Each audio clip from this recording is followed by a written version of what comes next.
Imagine locking the doors, nailing shut windows, and swearing secrecy. That's how America's Constitution began.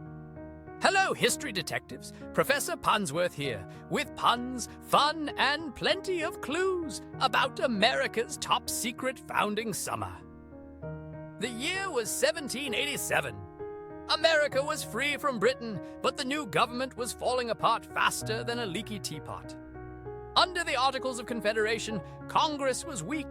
States argued taxes weren't collected and trade was tangled spaghetti. Leaders decided something drastic must happen. They called for a convention in Philadelphia, the same hall where independence had been declared just years earlier.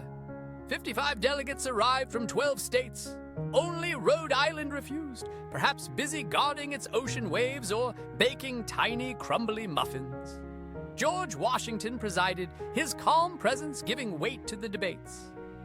Benjamin Franklin cracked jokes and wisdom, even while napping occasionally. James Madison, note-taker supreme, wrote records that historians treasure today. Without him, this secret summer might have vanished. Windows sealed, guards posted, delegates sworn to silence. Why? Because they weren't fixing a government. They were inventing an entirely new one. Once the delegates settled in, the arguing began. Big questions bubbled like soup left boiling too long. First dilemma, how should states be represented in Congress? Should big states get more power than small ones? Large states, like Virginia, wanted representation based on population. More people, more votes, sounded fair to them. Small states, like New Jersey, feared being squashed. They argued every state should have equal voice. The debates grew so intense, some feared collapse. But compromise saved the day. The great compromise. The solution. 2 houses of Congress. The House of Representatives based on population. The Senate giving each state 2 votes. Next, the thorny issue of slavery. Southern states wanted enslaved people counted for representation, while northern states argued fiercely against the unfair advantage. The compromise was troubling. Enslaved people would count as 3/5 of a person for representation and taxes. This agreement revealed deep divisions. Some delegates hoped slavery would fade, but the Constitution left it unresolved, planting seeds for future conflict. Another question, how strong should the central government be? Some feared tyranny, others feared weakness, like the Articles. Alexander Hamilton favored strong executive power, almost like a king without crown. Others wanted limits to protect liberty carefully. They debated terms for the president, re-election, and powers. Finally, they agreed on 4-year terms with checks and balances. Then came trade. Northern states wanted federal control over commerce, while Southerners worried about taxes on exports like tobacco and rice. Another compromise emerged. Congress could regulate trade but could not tax exports. The slave trade wouldn't be banned until 1808. Piece by piece, compromise after compromise, the framework took shape. It was messy sausage-making, but essential for unity. After months of heated debates, drafts piled high like pancakes. The delegates began shaping final language carefully.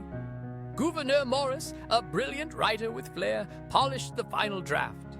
He penned the famous opening, "We the people." That phrase was revolutionary. Instead of "we the states," the power came directly from citizens. A government built on people's consent. The Constitution outlined legislative, executive, and judicial branches.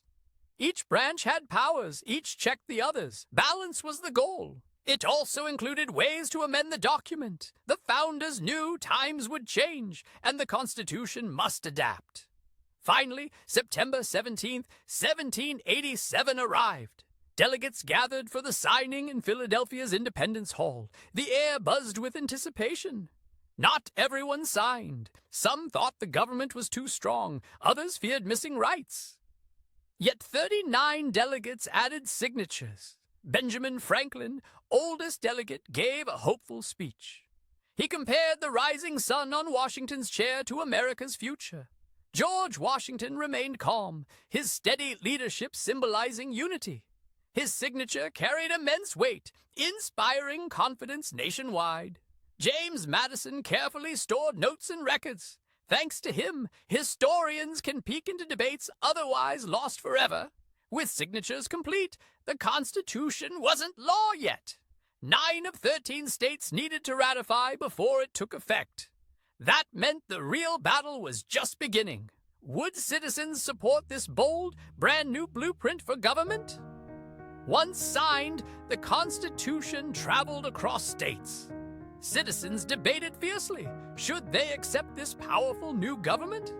Federalists supported ratification. They argued strong central authority was necessary to unite states and defend independence. Anti-Federalists opposed. They feared government could grow tyrannical, crushing freedoms like Britain once had.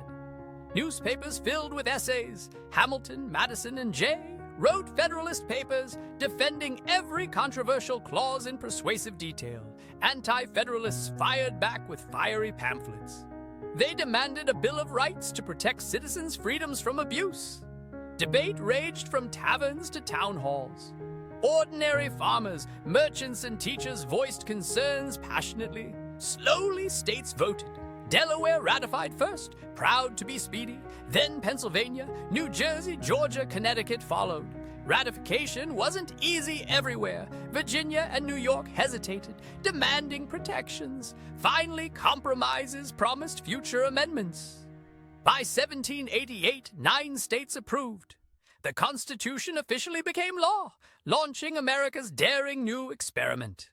Soon after, the Bill of Rights was added. 10 amendments guaranteed freedoms like speech, press, religion, and fair trials. At last, Americans embraced their Constitution, imperfect yet remarkable. A living framework for liberty, still guiding today. Now, detectives, sharpen your pencils. It's quiz time. 5 questions. Let's test your constitutional know-how. Question 1. Where did the Constitutional Convention take place in 1787? Answer. Philadelphia's Independence Hall. Question 2. What was the Great Compromise? Answer. Creating 2 houses of Congress, one based on population, one with equal state representation. Question 3. Who was chosen to preside over the Constitutional Convention? Answer. George Washington, whose calm leadership inspired confidence. Question 4. What group wrote persuasive essays called the Federalist Papers? Answer. Alexander Hamilton, James Madison, and John Jay. Question 5. Why was the Bill of Rights added after ratification? Answer. To guarantee citizens' freedoms and satisfy anti-Federalist demands for protection. Now, a classroom discussion question. If you were a delegate in 1787, what compromise would you have fought hardest for? Bravo, history detectives! You've uncovered the secret story of how the Constitution was written and ratified. Remember, history isn't dusty. It's full of debates, compromises, and ideas still shaping today. Don't forget to subscribe for more Punzworth adventures. Like the video, share with friends, and keep curiosity constitutional.